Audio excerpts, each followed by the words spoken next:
Bienvenue dans cette formation vidéo d'une heure où on va maîtriser les fondamentaux de Next.js. Next.js, c'est un framework qui va te créer des applications aussi complètes que ma plateforme de formation qui contient des commentaires, une IA, la capture de notes, cahiers, paramètres, génération de quiz avec IA, upload de vidéos, contenu, administration. Et sur cette plateforme, j'ai processé des centaines de milliers d'euros de paiement. Tout ça, ça se fait avec Next.js. Et toi, tu peux apprendre avec cette vidéo à maîtriser la dernière version de Next.js. Les seuls prérequis nécessaires, c'est de savoir un peu faire du React, JavaScript, HTML, CSS. Si c'est le cas, peu importe ton âge, ton niveau, tes origines, tout ce que tu veux, tu peux suivre cette formation et tu vas être capable de créer des applications de fou, avoir des jobs intéressants et potentiellement accepter de nouvelles missions. Si tu es motivé, regarde cette vidéo jusqu'à la fin et c'est parti. Pour commencer, on va setup l'application pour que tu puisses bien comprendre comment ça fonctionne. On va ouvrir un nouvel onglet en tapant nextjs.org. Ce site, c'est tout simplement la documentation de Next.js et on a juste ici une commande. On ne va pas cliquer tout de suite dessus, on va cliquer sur Get Started, comme ceci. Et ici, on va pouvoir voir, bon, ici, il y a du blablabla qui nous incite à lancer Next.js, mais nous, on va aller ici dans la documentation Getting Started avec ici Installation. Et dans Installation, on va pouvoir vérifier qu'on a les prérequis. Alors, pour éviter d'avoir des problèmes, on va ici ouvrir un terminal et on va faire Node-V. Ce qu'il faut que tu vérifies, c'est que la version de Node qui est inscrite juste ici est supérieure à celle-ci. Donc, si tu as ici V17, tu dois te rendre sur Node.js. Donc, ici, on va sur Node.js, le site nodejs.org. Et ici, tu peux download Node.js LTS. Cliquez sur ce bouton juste ici. À l'instant où c'est fait, tu auras maintenant les outils minimum et évidemment, il faudra avoir aussi soit un macOS, soit un Windows avec WSL, donc WSL c'est Windows Subsystem Linux ou tout simplement Linux. Si tu as tout ça, on va ici faire l'installation, on va copier cette commande qui est juste ici. Moi, je vais encore une fois ouvrir le terminal ici dans un dossier developer/YouTube qui est le dossier que j'utilise pour faire mes vidéos YouTube et je vais lancer npx create next app at latest. Je t'invite à lancer cette même commande dans ton terminal en même temps. Ici, tu vas pouvoir écrire Y pour dire oui et on va pouvoir voir ce petit chargement. Comment s'appelle ton application? Moi, je te propose de l'appeler Next.js Melvinx parce que ça te permettra de retrouver mon tutoriel vu que c'est le tutoriel Next.js de Melvinx moi-même. Comme ça, on a tous le même nom. Est-ce que tu veux utiliser TypeScript? Oui. ESLint, oui. Tailwind CSS, oui. Source Directory, non. AppRouter, oui. TurboPack, oui. Import alias, est-ce qu'on veut le customiser? On va le laisser par défaut, non.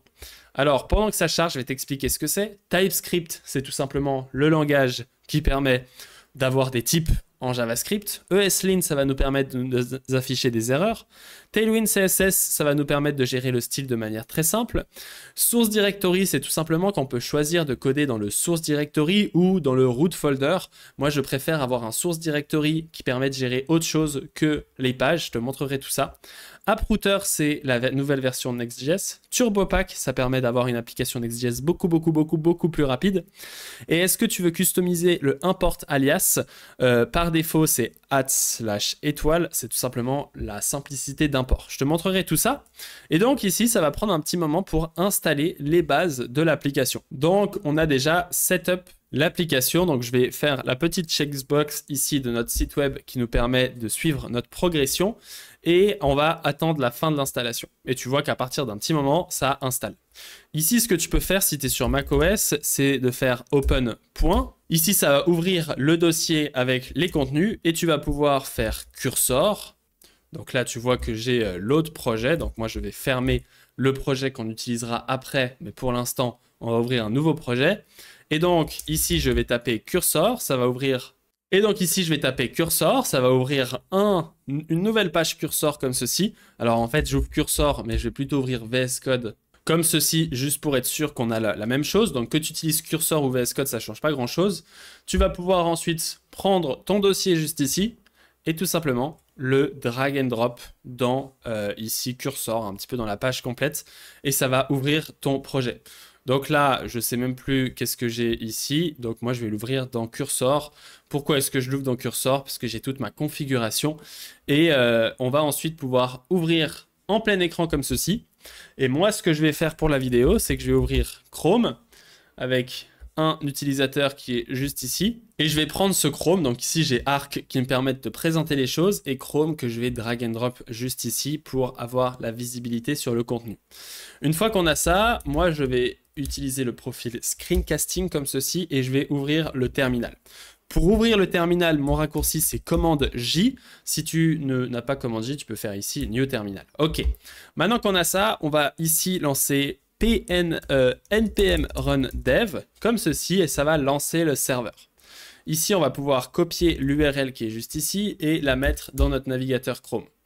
Ici, tu vois que par défaut, ça nous affiche la page Next.js et qui nous dit, bah voilà, tu peux commencer en faisant l'update de app/page.tsx et tu peux voir et regarder le changement. Donc, on va faire ce qu'il nous dit. Ici, je vais faire commande J pour cacher le terminal. Donc, tu verras que je vais l'afficher et le cacher en fonction de nos besoins. Et ici, je vais aller dans App. Et dans App, je vais aller dans page.tsx et je t'invite de tout simplement tester, de modifier un texte. Donc tu vas voir qu'ici, je peux sélectionner par exemple ce texte et écrire Melvinx comme ceci. Et tu vois que ça met à jour instantanément. Donc ça, c'est grâce au serveur de développement qui nous permet de mettre à jour la prévisualisation de notre site de manière instantanée. Nous ici, c'est très simple, on va pouvoir prendre le contenu de main et de footer comme ceci et on va pouvoir les supprimer et noter ici comme ceci, Learn Next.js. Boum.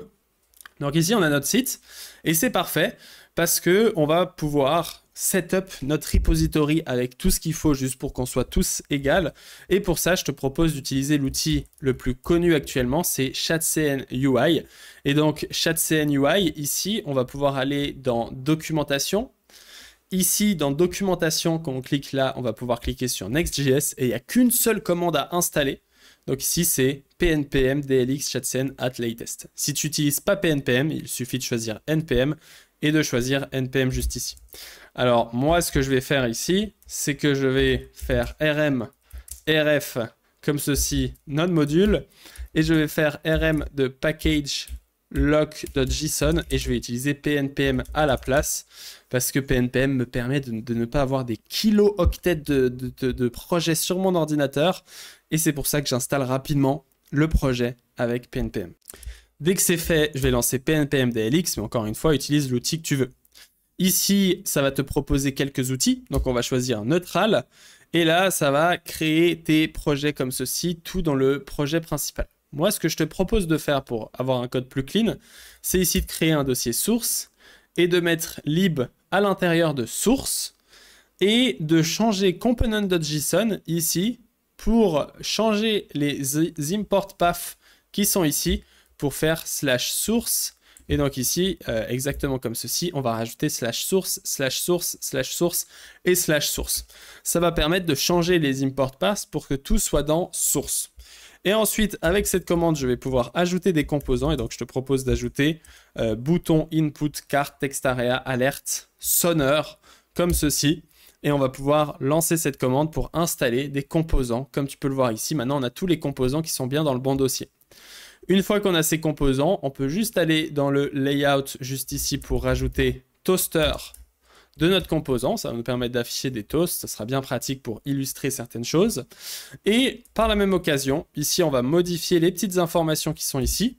Moi, ce que j'aime pas ici, déjà, c'est que j'arrive jamais à activer ce truc par défaut, mais c'est d'importer cn ici et de remplacer ça par get sans variable getMono.variable et anti-alias comme ceci. Et ici, on va rajouter quelques classes. Donc, je vais disable cursor tab, sinon tu vas devenir fou. Donc ici, on va faire ageFull. Ici, on va faire ageFull. De cette manière, tu verras que si ici, je fais bg red 500, et bah, d'ailleurs, le serveur est mort depuis que j'ai lancé ce terminal. Donc, on ouvre juste le terminal, on lance. Si tu me vois des fois faire pdev, c'est juste un raccourci. Et donc, évidemment, par défaut, c'est pnpm et pas pdev. OK? On est clair. Donc ici, tu peux voir qu'en rajoutant ageFull et ageFull, ça nous permet d'afficher toute la page comme ceci. Et c'est parfait. Et là, on peut afficher le children. Donc moi, je vais supprimer ceci. Et ici, tu peux voir que les styles ont changé. Maintenant, on est sur un light mode. Et pour l'instant, on va laisser ce light mode. Et pour ajouter le dark mode, parce que je sais que c'est quelque chose que tu veux faire, comme ça on commence tous avec un bon truc, on va sur ChatCN Theming. Ici dans le theming, il va nous ajouter plein de trucs, mais on va choisir dark mode, Next.js, et là on va lancer pnpm add theme, ou npm install theme. Donc là je vais ouvrir un nouveau terminal et je lance cette commande. On peut voir que ça s'est fait instantanément. Ensuite on copie ce composant theme provider. Donc là tu vois qu'on a Create a theme provider, j'ai cliqué sur copier, je copie le contenu, je vais ici dans component, new file, themeprovider.ts6, je colle ce contenu et ensuite je vais dans le layout et je vais wrapper le child run avec ce theme provider. Donc ici dans le layout, on va wrapper le child run et le toaster d'ailleurs dans le theme provider qu'on va importer, pas de next theme mais de source /theme provider. Une fois qu'on a fait ça, on va pouvoir découvrir les premières fonctionnalités de Next.js et on ajoutera, enfin je peux déjà créer un petit bouton ici qui s'appelle theme toggle. Donc ici, bam, theme toggle.tsx. Et ici avec ce theme toggle, donc là on peut voir qu'on aura des petits problèmes qu'on voudra copier des composants. Donc ce que je te propose dans tsconfig, c'est de modifier ce path juste ici en faisant /source/étoile. En faisant ça, ça va permettre de changer la base URL et ça va nous permettre de ne pas avoir le source qui est juste ici et d'avoir des chemins plus courts. Et moi, ce que j'aime bien faire, c'est rajouter ici app qui va sur /app. Comme ça, on a deux imports différents et ça va très bien. Et comme ça, dans theme toggle, normalement, tu verras que les erreurs ont disparu. C'est juste qu'il faut utiliser la commande add drop-down menu pour avoir la base. Donc comme ça, on a une petite application Next.js qui fonctionne bien. Et ici, une fois qu'on a ce mode toggle, je vais aller dans la page et je vais afficher mode toggle. Et j'ai fait une petite erreur entre nous, c'est que ce drop-down menu vient juste ici. Et vu qu'on a changé ça, ici, il faut enlever le source. Alors, je m'excuse pour la petite confusion, où je supprimerai cette partie-là de la vidéo, ça va très bien. Donc une fois qu'on a fait tout ça, on vient ici refresh cette page. Et comme ça, ici, on a un light mode et un dark mode qui fonctionnent correctement. Donc, quand on refresh, on a une petite issue sur le HTML. Et donc, juste pour supprimer ceci qui est à cause du thème, on ajoute suppress hydratation warning sur le HTML. Et comme ça, ici, on peut voir qu'on a bien le dark mode qui fonctionne. Maintenant, la première chose qu'on va voir, donc, on a vu ajoute ChatCN. Maintenant, on va voir le routing. Le routing, j'ai évidemment des schémas à te présenter pour t'expliquer tout ça. Le concept qu'il faut comprendre important, c'est qu'on est sur un folder-based routing. C'est-à-dire que contrairement à une application standard, par exemple Express Routing, peut-être que tu as déjà fait du Express, eh ben, tu sais qu'on définit les routes avec par exemple app.get/. Et du coup ici on définit les routes entre guillemets de manière déclarative, si je ne me trompe pas. Alors justement, je me trompe. Voilà, toujours demandé. Donc Express, c'est impératif parce qu'on définit les routes précisément et on doit tout définir nous-mêmes. Alors que Next.js, c'est déclaratif parce qu'en fait, en définissant juste une structure de fichier, on définit les routes. Et donc, c'est important de comprendre cette petite différence. Et donc, pour ces routes, on va pouvoir tout de suite passer à l'action. On va supprimer ceci. Et si tu as des petites erreurs TypeScript comme ceci qui traînent, on fait restart TS server. Et une fois qu'on a tout ça, on va pouvoir venir juste ici, créer un fichier. Et par exemple, disons qu'on veut créer la page que j'ai fait juste avant avec la liste du contenu de la formation. Donc ici, je vais créer formation/page.tsx. Dans cette page, en fait, en utilisant le nom page.tsx, je viens définir cette route. Donc ici, app, c'est /. Formation, c'est l'URL formation. Et page, ça va être la route. Et donc ici, je vais pouvoir faire export default function page et retourner p/formation juste pour qu'on voit. Et donc maintenant, pour aller dans cette page, je vais venir ici dans l'URL et je vais rajouter /formation. J'appuie sur Enter et on peut voir qu'on a bien la page /formation. Cette page slash formation, elle est maintenant accessible, comme on peut le voir juste ici. Donc, je t'invite à la créer. Et dans cette page, on va venir ajouter des petits styles CSS. Donc ici, je vais rajouter une div avec class name flex, flexcol, gap4, max, with, lg, borderx. Et normalement, tu peux voir que quand je mets à jour ceci, peut-être que j'ai pas assez max, with, md, mx auto, et min 8 full. Boum! Tu vois qu'ici, on a les petites borders comme ceci. C'est bien joli. Et là, je vais par exemple pouvoir rajouter un composant card qui vient de ChatCNUI. Ça va nous permettre de créer des jolies interfaces. Et là, je vais faire plan de formation. Et là, je vais pouvoir faire card content avec des links qui vont par exemple sur href/formation/fundamental ou fundamental. Ou par exemple /module 1 et ici fondamental. Ici je vais rajouter px4 ou p4 comme ceci et tu vois que j'ai le contenu qui se met à jour sur cette URL. Et là j'ai utilisé le composant link de Next.js, donc c'est un composant optimisé pour le prefetching et pour la performance de ton application. Donc nous on va par exemple créer 3 modules, donc ici d'ailleurs je vais l'appeler vidéo 1, vidéo 2, vidéo 3. Et donc on a vu la première vidéo c'est fondamental, la deuxième vidéo c'est server component plus prisma, la troisième vidéo ce sera server function plus mutation. Donc là on a tout le contenu, je peux rajouter des petites classes flex, flexcol, gap4 qui permet d'ajouter des styles et maintenant on a une page. Je peux évidemment retourner sur ma page juste ici et rajouter un link, donc ici je vais copier-coller ce link et rajouter un link qui va sur plan de formation. Et donc là, dans l'URL, je vais faire /formation comme ceci. Et donc, bon, alors là, les styles sont un peu caput. Ici, je vais créer un petit composant utilitaire qui va s'appeler layout.tsx, export const layout, qui est une petite fonction qui va retourner cette div avec ici props.childrun. Et ici, dans props, on va rajouter props with children. Et comme ça, tu peux voir qu'ici, ça va être pratique, parce que je vais pouvoir réutiliser mon layout. Donc, je vais l'appeler ici comme ceci, page layout. Ça va éviter d'être en conflit avec les imports de Lucid React, qui est la librairie d'icônes. Et donc ici, on a la page layout que je vais réutiliser ici, page layout. Et comme ça, on réutilise le même style. Donc ici, Learn Next.js, plan de formation, et quand on clique, on voit que ça change l'URL. Maintenant, on a envie de, par exemple, faire un deuxième type de route. Donc là, on a vu le routing basique. La structure de dossier définit tes routes. Maintenant, parfois, on a envie d'avoir des paramètres. Comme ici, on a /formation et ensuite, on a envie de faire /module de formation. Donc si ici, je copie ce petit contenu ici, on a du coup /formation, qui est un tout petit peu trop grand. Ça, c'est pas cool.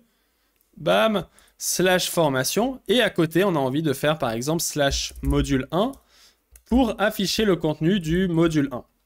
Le truc qu'on pourrait faire, c'est évidemment créer un dossier ici qui s'appelle module 1 /page.tsx.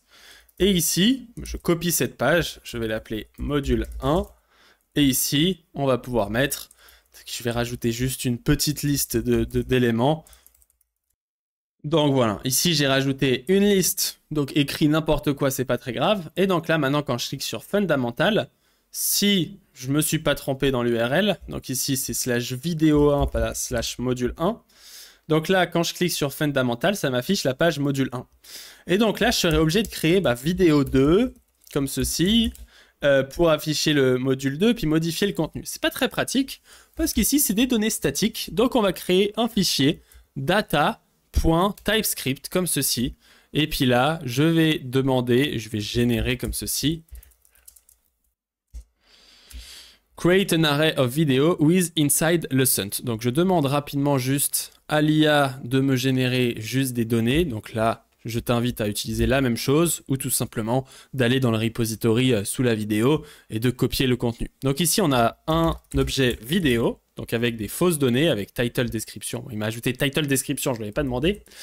Donc ici, je vais aller dans page et à la place de ça, je vais ajouter videos.map de vidéo qui va ici sur un link avec qui video.id. Et donc ici, formation/video.id avec là ceci et là video.title. Donc là, on voit qu'on a toujours la même chose, sauf que cette fois, je peux supprimer ceci et j'ai toujours mes 3 vidéos. Et je vais pouvoir passer ici un nom de dossier spécial avec des crochets, avec à l'intérieur video.id/page.tsx. Je vais pouvoir supprimer mes 2 autres vidéos et en faisant ça, je vais faire un routing avec un paramètre. Et donc maintenant, il est possible de venir copier cette page et là de pouvoir prendre ce paramètre avec ici un objet qui contient props avec ici promise, une promesse, et cette promesse, elle va contenir video ID string. Donc ici, on va pouvoir supprimer ce contenu pour l'instant, comme ceci, et je vais juste faire const params est égal à await de props.params, comme ceci, et je vais rajouter asynchrone. Alors asynchrone, ça me permet de créer un server component qu'on verra dans la prochaine vidéo. Mais les server components, ça me permet de récupérer des données côté serveur. Donc ce code va être exécuté côté serveur, mais on le verra en détail dans la prochaine partie. Donc ici, props.params, donc ici tu vois que j'ai fait une petite erreur, c'est params.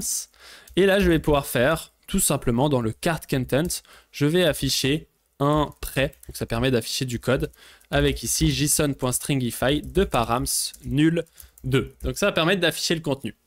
Et donc là, quand je clique sur Fundamental, tu vois que ça contient params, ici, contient video ID avec vidéo 1. Alors ce qu'il faut bien comprendre, c'est que ce que j'ai fait ici, c'est juste un type TypeScript. Je pourrais écrire n'importe quoi, ce serait toujours video ID. Mais juste par nomenclature et par respect du code, ici, on vient dire j'ai envie d'une URL paramétrée video ID. Et ce video ID, il va se retrouver dans les props. À quoi ça sert? Ça va nous permettre de récupérer de manière dynamique la vidéo. Par exemple ici, const vidéo est égal à video.find de la vidéo qui a la vidéo ID complètement égale à params.videoid. Et à ce moment-là, je vais pouvoir afficher le contenu de vidéo dans mon JSON. Donc là, première étape, c'est de récupérer les paramètres. Deuxième étape, c'est de récupérer la vidéo qui correspond aux paramètres. Et troisième étape, c'est d'afficher la vidéo comme ceci. Donc là, je sauvegarde et on a affiché la vidéo. Maintenant que j'ai cette vidéo, eh ben, je peux évidemment afficher le contenu. Donc par exemple ici avec UL, class name list disk, list inside. Et là, je vais pouvoir faire vidéo.leçon.map. Et là, dans le .map, je vais pouvoir faire leçon qui va ici sur une LI avec leçon.title. Et ici, comme key, je vais utiliser leçon.title. Et tu vois que ici, boum, ça m'affiche bien le contenu. Et je peux changer le titre de ma carte avec ici vidéo.title. Supprimer ceci et on peut voir que ça marche pas mal bien. La petite chose qu'on a actuellement, c'est une erreur par rapport au fait que vidéo pourrait potentiellement être undefined. Et donc là, évidemment, s'il n'y a pas de vidéo, pour l'instant, on le changera après. Quand on va voir les autres pages, ici, on va retourner invalide vidéo. Comme ceci. Et donc là, on a les titles qui s'affichent ici. Je peux rafficher un card footer avec ici un link qui va sur /formation et avec écrit back. Comme ça ici, boum, je peux maintenant naviguer dans mon application. Donc qu'est-ce qu'on a fait ici? On a créé un paramètre avec ici user ID qui vient être injecté. On peut évidemment faire plusieurs paramètres. Je pourrais faire /vidéo, /leçon, /leçon. Et donc, juste pour la démonstration, je te le fais rapidement. Par exemple, ici, /vidéo, /leçon, /leçon ID, /page.tsx. Et là, à l'intérieur de mon lien, je peux afficher. Donc, évidemment, on n'a pas de leçon ID pour l'instant. Tu vois qu'ici, il n'y a pas de leçon ID. Donc, je vais faire add leçon ID avec l'IA comme ceci pour qu'il me rajoute un petit ID qui va être rajouté pour chaque leçon. Mais évidemment, une fois qu'on a ces leçons, eh ben, je vais maintenant pouvoir afficher un lien ici, link, href. Donc, on va bien comprendre comment ça fonctionne. Bam, bam. Donc ici, on va mettre ceci dans un lien. Et dans le href, on va faire /formation. Ensuite, slash vidéo.id, slash leçon, slash leçon.id. À ce moment-là, je peux copier ce contenu, l'afficher ici, sauf que ici, je vais non seulement avoir la vidéo ID, mais je vais aussi avoir le leçon ID string. Et donc là, encore une fois, si ici je t'affiche le petit truc qu'on avait fait juste avant, c'est-à-dire prêt json.stringify ici de params nul 2, tu vas voir que maintenant je peux cliquer sur Fondamental. Ensuite, je peux cliquer sur Introduction to Next.js. Et là, on voit que le vidéo ID, c'est vidéo 1 et que le leçon ID, c'est vidéo 1, leçon, vidéo 1, leçon 1.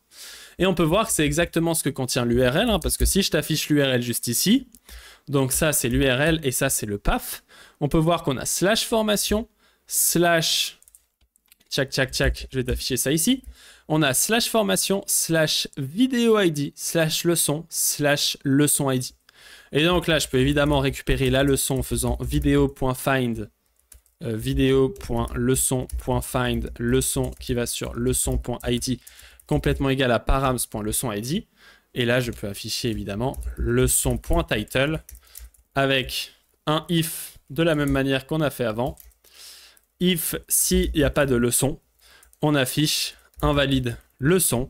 Et là, j'affiche leçon.description. Et j'enlève le card content parce qu'il n'y a pas de card content. Et dans le slash back, je fais slash vidéo.id comme ceci. Et donc ici, on peut voir que j'ai pas fait carte description, mais sinon on n'était pas trop mal. Et donc ici, on a Introduction to Next.js, Overview of Next.js and its core features. Je peux cliquer sur Back, ça m'affiche sur le module vidéo 1 fondamental. Je peux cliquer sur Back, ça m'affiche sur le plan de formation. Donc ici, on a bien une navigation avec des paramètres. Donc, je tiens à faire une petite pause parce que si tu as suivi cette vidéo jusqu'ici, je tiens à te féliciter. Tu es un warrior et tu vas apprendre Next.js comme jamais. On va commencer à monter le cran de difficulté de 1. Reste accroché. Si tu as des questions, va sur Discord. Je compte sur toi pour récupérer un maximum de valeur. Parce que pour l'instant, tout ce qu'on a vu, c'est les pages. Mais en Next.js, on l'a vu juste ici, il y avait un fichier layout. Et il n'y a pas qu'un fichier layout. En réalité, il y en a plein d'autres. Plus précisément, il y a 4 fichiers principaux. Il y en a plus. Il y en a en tout, il y en a 8. Et on va en voir 5 dans cette vidéo. On a le fichier error.tsx, le fichier layout.tsx, le fichier loading.tsx et le fichier page.tsx. Ce qu'il faut comprendre dans la philosophie de Next.js, c'est que tu peux imaginer que chaque page est wrappée autour de ces fichiers dans cet ordre précis. Donc, le premier ordre, c'est le fichier layout. Le fichier layout, il va constamment wrapper nos routes. C'est ce qu'on appelle un layout. Jusqu'ici, je crois que tu m'as suivi. Et donc, un layout, exactement comme je l'ai fait ici en appelant page layout, et ben, ça vient wrapper chacune de nos pages. Et donc, ce qu'il faut comprendre, c'est qu'un layout dans un niveau de dossier va wrapper tous les autres enfants. Donc, ça va wrapper non seulement slash avec app, mais aussi dashboard. Donc, on va tout de suite tester ce layout. Et donc, typiquement, par exemple, on aurait envie d'afficher un premier layout au niveau de formation. Donc ici, je vais créer layout.tsx. Et ici, je vais faire export default function layout. Alors, le nom du composant n'a aucun intérêt, mais je vais l'appeler layout par convention. Et ici, je vais return tout simplement p layout. Quand je fais ça, on peut voir que j'ai plus le contenu de ma page. Je viens de perdre tout le contenu qu'on a fait depuis le début. Et donc là, on se dit, on est dans un sale pétrin. C'est pas le cas parce qu'on va pouvoir voir qu'il y a plusieurs props qui sont récupérés.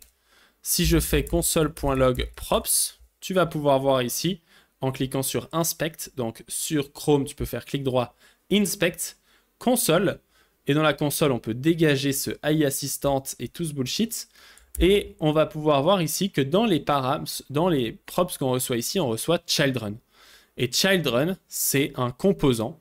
Et si on regarde qu'est-ce que c'est ce composant, et c'est un sacré bordel, donc on ne va pas s'intéresser à ce composant. Mais on va pouvoir typer ce props avec props with children comme ceci. Et on va pouvoir ensuite afficher le children dans une div. Et tu vois que maintenant notre page fonctionne correctement. Le problème qu'on a, et à quoi sert ce children, c'est que maintenant je peux afficher par exemple ici header, comme ceci.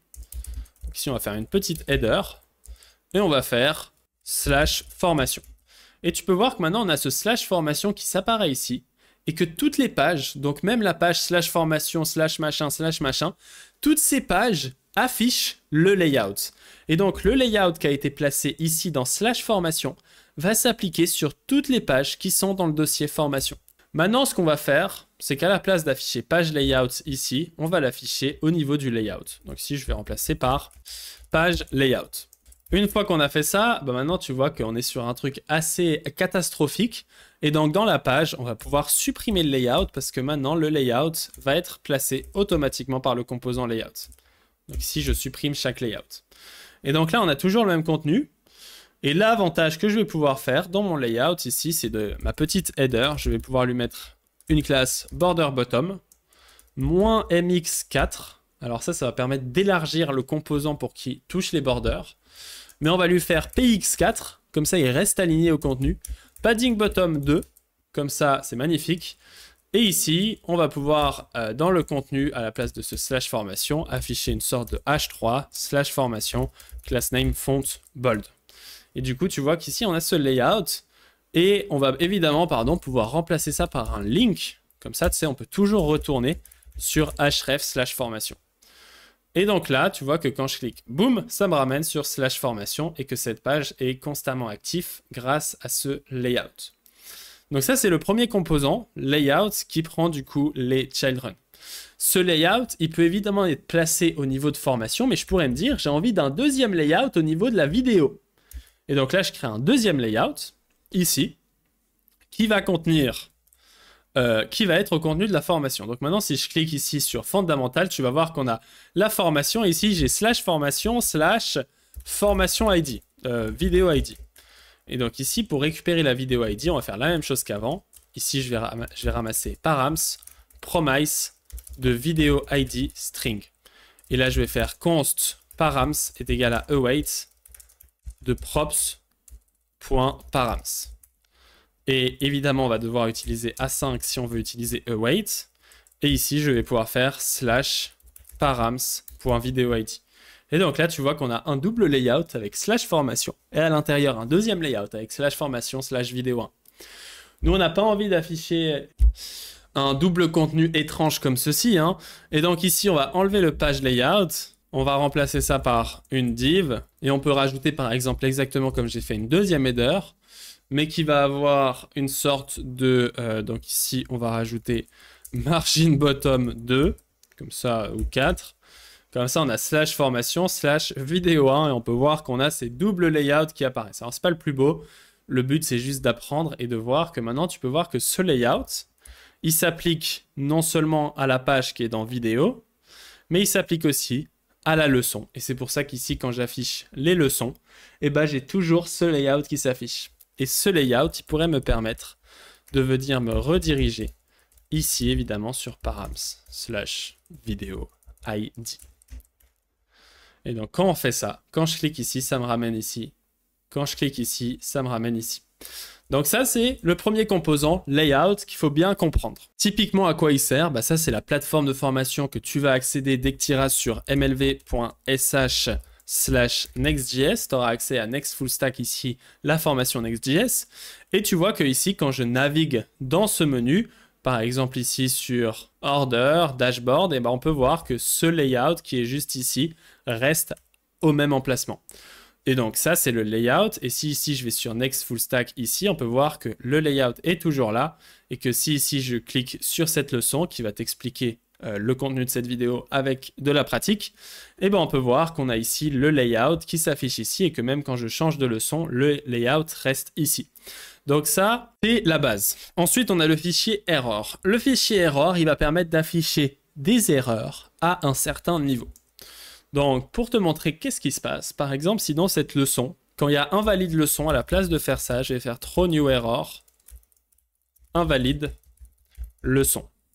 Invalide leçon. Et donc, si par exemple, ici, je vais dans ce module 1 qui est juste ici, et que je change l'URL ici, dans mon URL, j'écris n'importe quoi, à ce moment-là, j'ai erreur. Et tu peux voir que cette erreur, si elle s'affiche en production, eh ben, l'utilisateur ne verra pas ceci. Ce qu'il verra, c'est un texte avec écrit 500 internal server error. Comment est-ce qu'on fait pour catcher cette erreur et afficher une interface? Et ben dans /formation, je vais créer un fichier error.tsx et dans error.tsx, je vais pouvoir faire export function, export default function error qui vient retourner ici une alerte avec ici triangle alert avec une petite size de 16, alert title error occur, unexpected error occur in our beautiful application. Et donc, attention, parce que le fichier error, il faut que ce soit un client component. Pour ça, on va aller tout en haut du fichier et on va rajouter use clients. On va sauvegarder et tu vois que la magie fait que maintenant on a l'erreur qui s'affiche. Et donc là, ce qui est intéressant à comprendre, c'est que l'erreur a été trop dans l'URL vidéo/leçon. Et quand elle vient être trop ici, ça va venir remonter, ça va aller dans /vidéo. Et là, il va regarder, est-ce qu'il y a un fichier error? Si oui, ça va l'afficher. Sinon, ça va aller un niveau au-dessus. Est-ce qu'il y a un fichier error? Oui, il y a le fichier error qui est juste ici, ça l'affiche. Et donc, ici, on peut voir que ça l'a affiché à l'intérieur du layout. C'est ça qui nous fait dire que le error boundary est à l'intérieur des layouts. Et donc, si on a envie d'être plus précis, je peux créer un fichier error ici, mais je peux aussi créer un fichier error différent dans /videoid. Et quand je fais ça, eh ben on peut voir que maintenant j'ai le layout principal, mais j'ai aussi le layout secondaire de videoid avec l'erreur qui est à l'intérieur. Et donc ça permet d'afficher des erreurs plus localisées. Donc ça c'est pour le fichier error qui te permet d'afficher des erreurs partout où tu as envie dans chaque route. À quoi ça sert d'afficher des erreurs localisées? Eh ben ça permet de garder le layout. Si tu n'affiches pas une erreur localisée, si par exemple à la place de ces fichiers error, je vais les renommer comme ceci avec error2 et je vais mettre le fichier error dans app comme ceci et là je vais l'appeler error2. On peut voir que maintenant quand je refresh, alors je sais pas pourquoi ça marche, ok j'ai pas renommé le bon fichier, boum, ici je l'appelle 2error et donc là ça m'affiche l'error qui est ici et donc tu vois que c'est pas cool parce qu'on perd le layout. Alors qu'en affichant l'erreur ici, eh ben on garde le layout. Et en affichant l'erreur ici, on garde le layout. Maintenant, il y a l'error, mais il y a aussi l'état de chargement. Donc on avait l'error et on peut aussi afficher un état de chargement. Pour ça, c'est le troisième fichier qui est un suspense, qui ici permet d'afficher avec loading.tsx une sorte d'état de chargement. Donc on va complexifier un petit peu notre application. Dans le layout ici de la vidéo, je vais récupérer la vidéo exactement comme je l'avais fait dans page. Boum. Avec le même petit code. On va importer vidéo. Et ici, dans la header, je vais rajouter flex item center gap 2. Et ici, je vais faire video.lesson.map de L qui va sur link de href /formation /videos /vidéo, hein. Ah, j'avais pas fait /vidéo en fait, c'est /videoid directement. Pourquoi pas, c'est pas très grave. Dans la vie réelle, j'aurais rajouté ceci, mais ce n'est qu'un détail.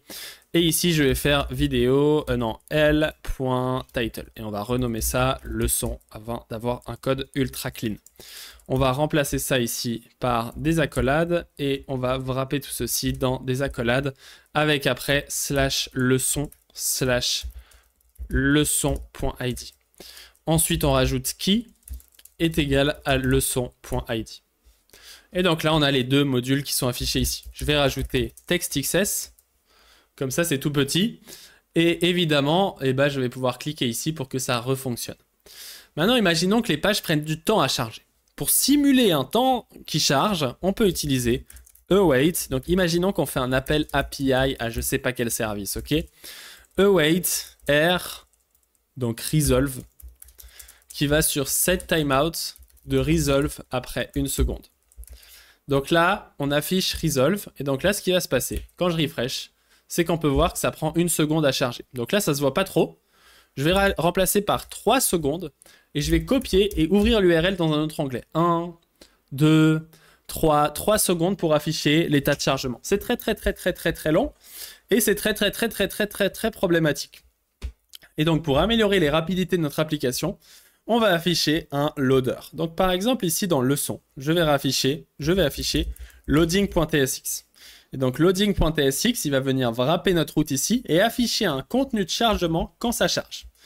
Et donc ici, on va pouvoir avoir le même contenu que la page, sauf qu'on va enlever les paramètres comme ceci, on va supprimer tout ceci. Et là, je vais afficher tout simplement chargement.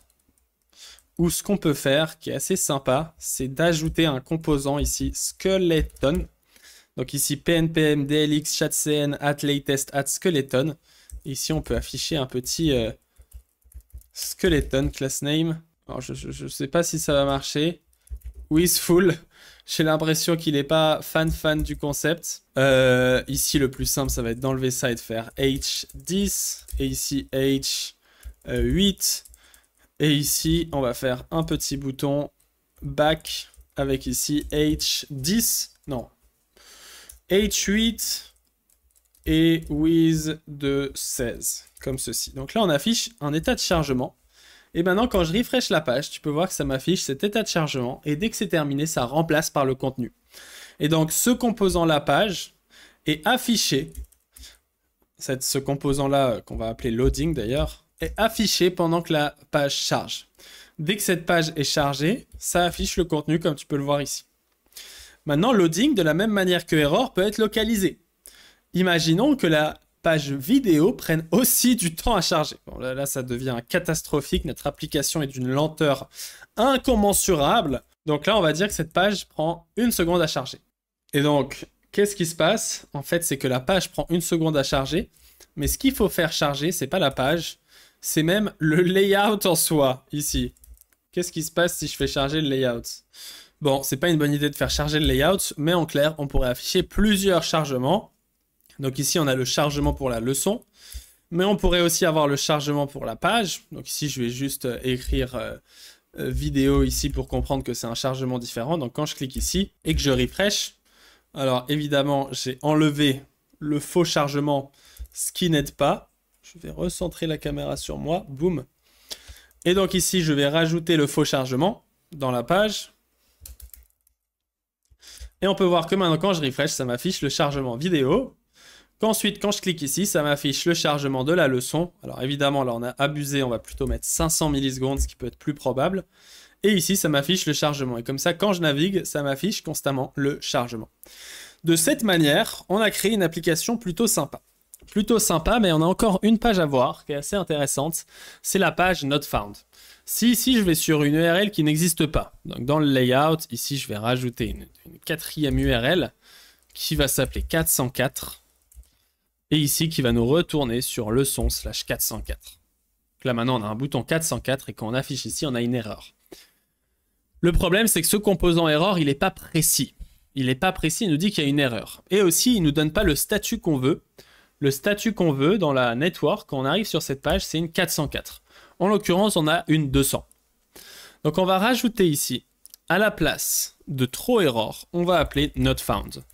Not found, c'est une méthode très spéciale qui va dire à Next.js que cette page doit afficher not found. Et donc là, quand je refresh, ça m'affiche 404 not found.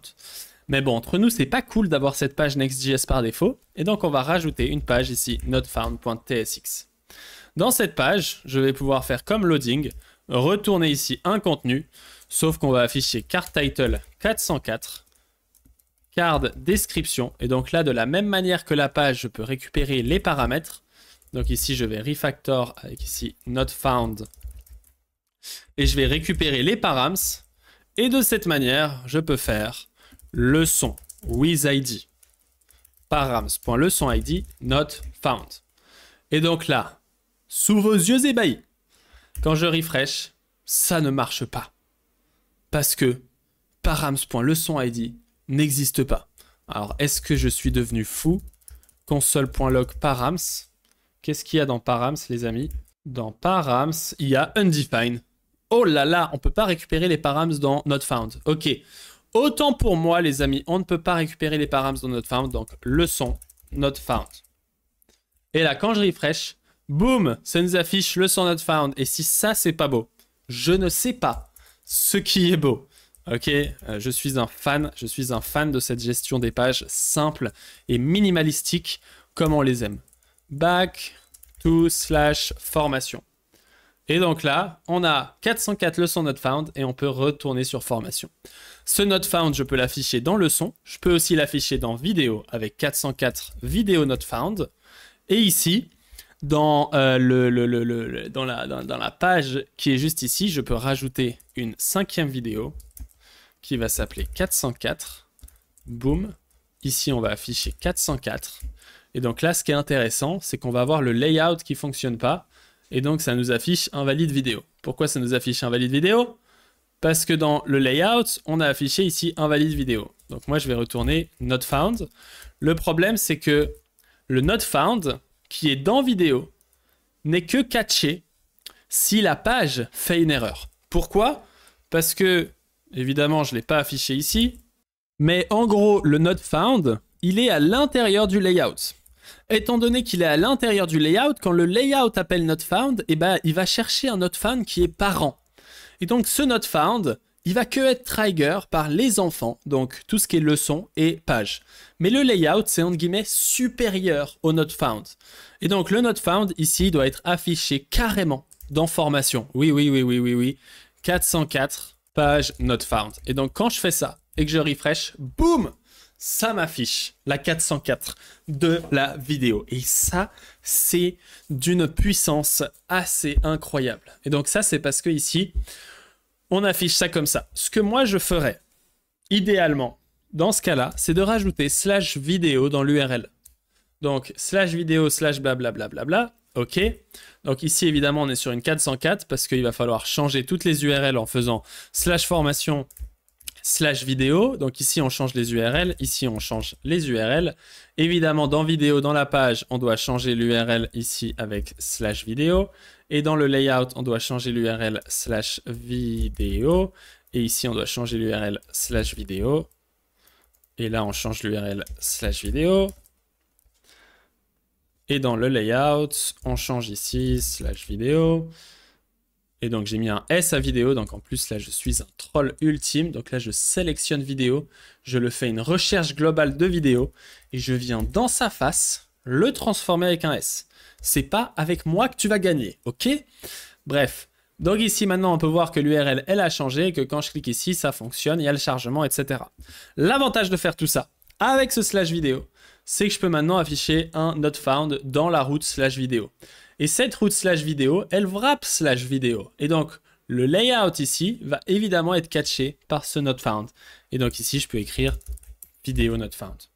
Et donc là, si je vais ici sur formation et que je clique sur 404, ça m'affiche vidéo not found. Donc c'est bien ce catch-là. De la même manière que si ici cette page charge, eh ben, je suis capable d'afficher un loading.tsx à l'intérieur pour faire charger le layout.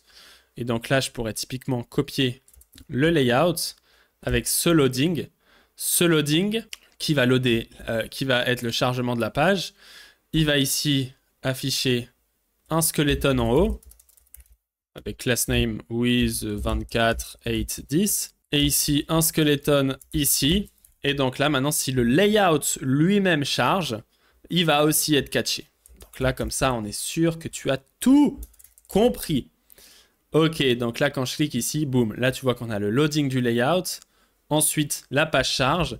Et si cette page, elle prend par exemple 500 millisecondes à charger et que la page, ensuite, elle prend 1 seconde ou 2 secondes à charger, bah, tu vas voir que quand on refresh, ça affiche le layout et le deuxième chargement et le troisième chargement et tout dans l'ordre.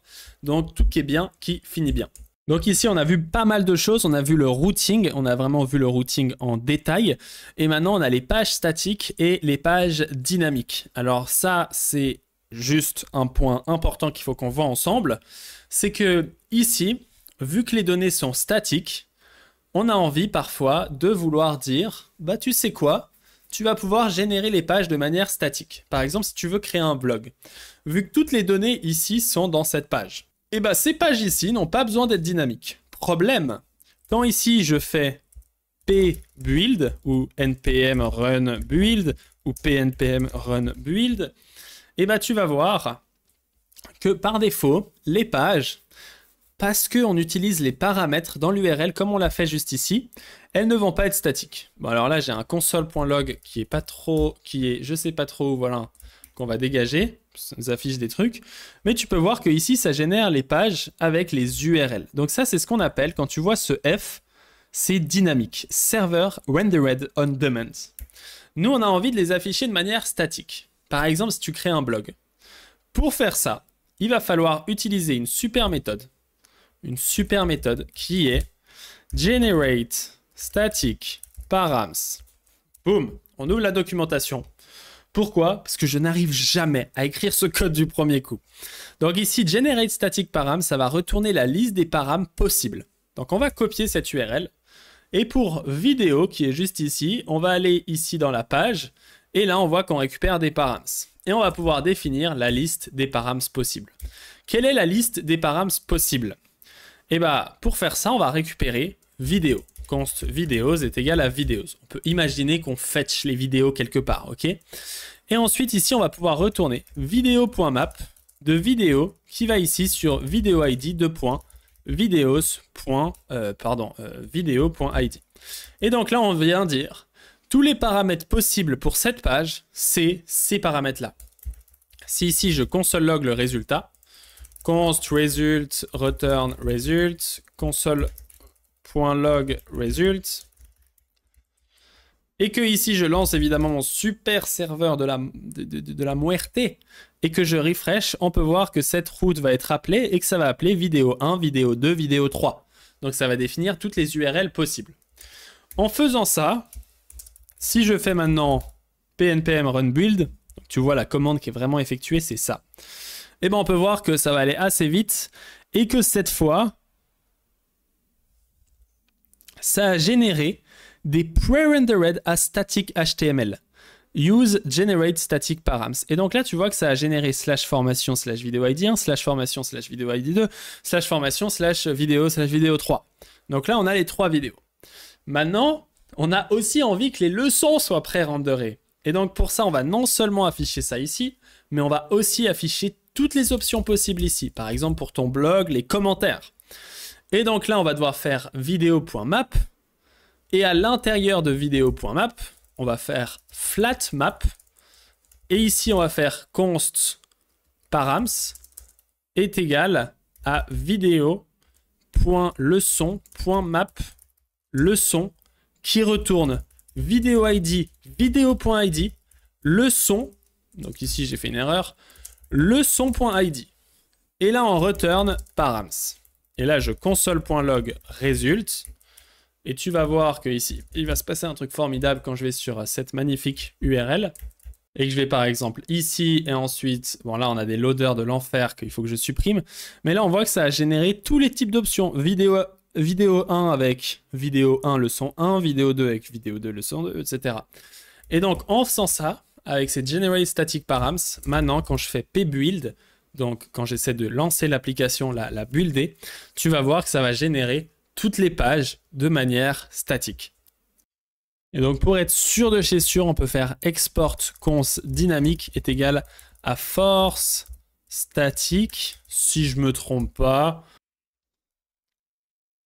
Donc ici voilà un force statique, donc là j'ai rajouté force statique et si j'essaie de relancer pnpm build, bon ça marche à peu près, je suis pas certain de la...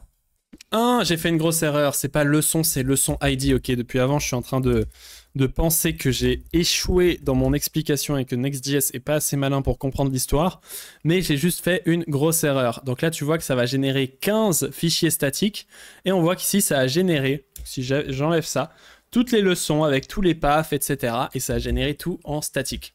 Quelle est la différence entre ces chemins statiques et les chemins pas statiques? C'est qu'on a notre utilisateur qui est juste ici, qui va vouloir récupérer une page, et il y a deux cas. Soit il le récupère depuis ce qu'on appelle un CDN, Et donc voilà, qu'est-ce que c'est un CDN pour mes abonnés? Je cherchais ça. Content Delivery Network, et c'est un réseau de relais qui te permet de te retourner des fichiers très très rapidement. Et donc ton user, il va aller sur l'URL /vidéo /formation /vidéo /vidéo 1. On a vu comment ça fonctionnait. Et si c'est statique, ce CDN, afficher tout ça en noir, ce CDN, il va instantanément te retourner ici un fichier HTML qui contient tout le contenu. Si c'est dynamique, ce CDN, il va devoir te dire, tu vas devoir taper le serveur, et donc ce serveur CDN, il va venir demander au serveur Node.js d'exécuter ton code. Donc si c'est pas dynamique, donc ça c'est dans le cas où c'est dynamique, ça va très vite, ça fait juste comme ça. Dans le cas où c'est pas dynamique, ce qui est le cas où tu n'ajoutes pas ce export const default static param blablabla, ça va venir devoir fetch un serveur Node.js qui va venir exécuter le rendu de la page, qui va venir retourner le résultat avec ici index.html. Donc lui, il va lui dire, s'il te plaît, passe-moi l'URL pour /vidéo 1. Lui, il va le garder en cache. Potentiellement, il va faire du caching et il va te le retourner. Et donc ça va être plus coûteux parce que tu vas devoir payer la requête, plus lent, moins performant, etc. Et donc, si tu es capable de faire du rendu statique, quand tu as déjà les données et que tu n'as pas besoin d'aller chercher les données dans une database, etc., c'est plus intéressant de faire du statique. Et c'est pour ça que je t'ai affiché les pages statiques. Par défaut, les pages sont dynamiques, et donc ça, c'est ce qu'on fait depuis le début. Et donc, on a terminé ce module fondamentaux avec tous les concepts que je voulais te partager qui sont importants. Maintenant, pour terminer cette vidéo et pour que tu aies vraiment une vue globale des pages, on fera ça quand on en aura besoin. Mais il y a encore différents styles de routes qu'on n'a pas vus. Il y a par exemple les routes qu'on appelle grouped routes. Et donc, ça va permettre d'afficher le même layout pour des pages qui ne sont pas dans le même dossier. Imaginons que ce layout, tu sais, le magnifique layout de /formation, j'ai aussi envie de l'appliquer dans courses /page.tsx avec ici une petite page qui retourne rien de bien méchant, qui va retourner courses. Imaginons que j'ai envie d'afficher du coup le même layout, et ben je peux ici créer comme ceci, par exemple formation layout, mettre à l'intérieur mes pages comme ceci, et déplacer le layout qu'on avait ici à l'intérieur de formation layout.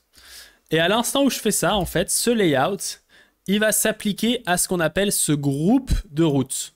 Et ce groupe de routes, il contient ces deux pages. Et c'est pour ça que, par exemple, ici, quand je vais sur /courses et que je lance le serveur, évidemment que je l'ai coupé pour la démonstration la plus importante. Et donc là, ça va afficher le même layout parce qu'on vient faire un groupe route. Donc ça, c'est le premier concept. Ça va permettre d'appliquer un layout sur plusieurs pages qui partagent pas forcément la même URL.